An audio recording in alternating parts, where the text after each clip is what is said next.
Hello, my talented artists.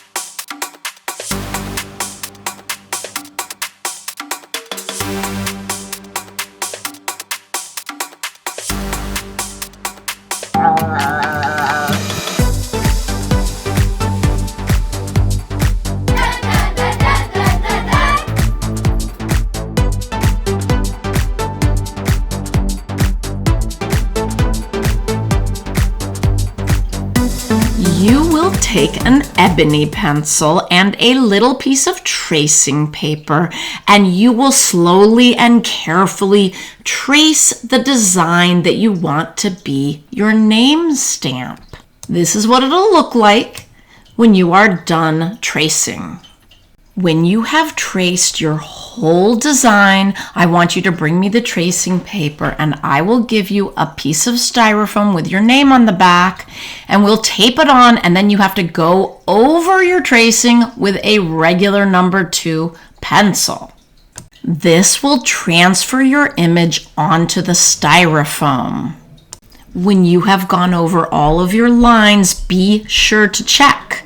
And then when you know you have gone over all your lines, peel off the tracing paper and you are going to go over those lines with a pencil. You're really carving though. You're carving into the plate the lines that you transferred. The image that you transferred now needs to be carved in pretty deep. Don't poke through the styrofoam, but you want to carve it pretty deeply.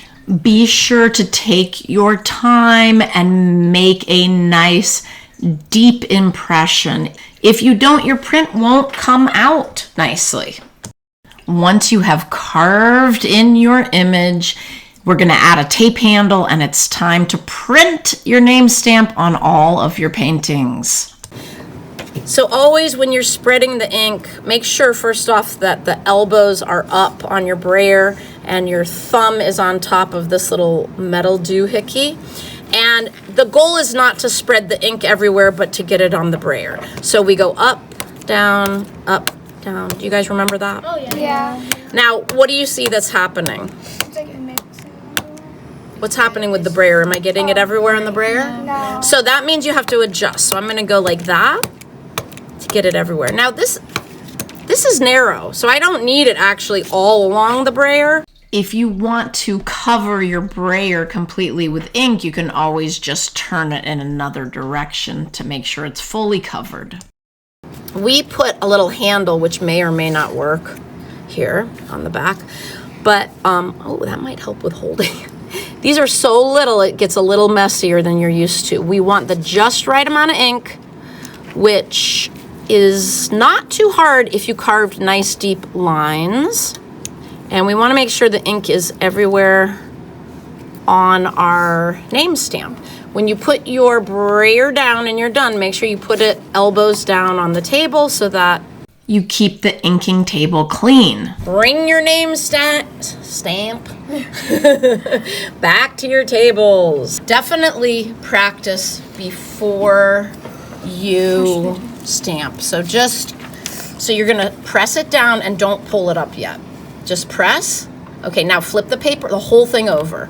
Let go of the stamp. Yep, that's good.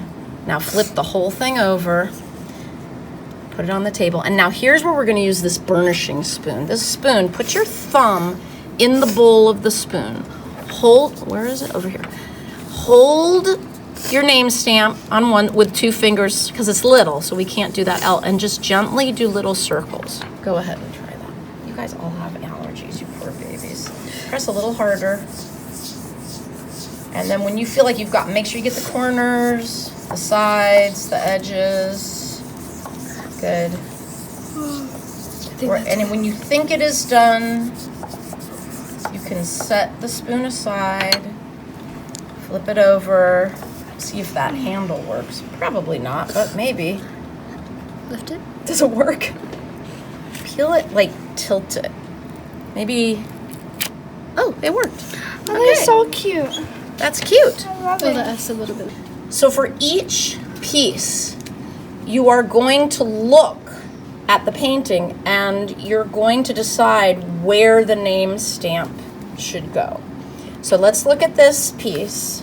And does anybody have a feeling that it's not like there's one right place? There's a couple places it could go. Where, does anyone have an idea of where the name stamp could go? Azan, can you point? Here or here? Yeah, I think that's the place China thought, because why? There's more space. There's more space there. Yeah, absolutely.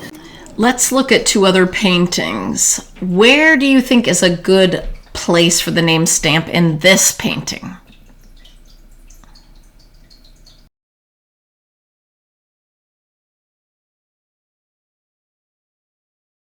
How about this one?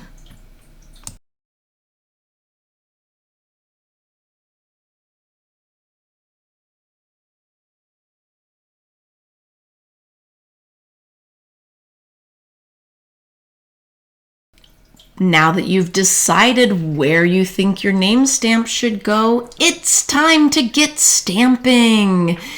It is your job to stamp every one of your beautiful brush paintings, but I recommend that you start with your least favorite and end with your most favorite, because then you will have had practice.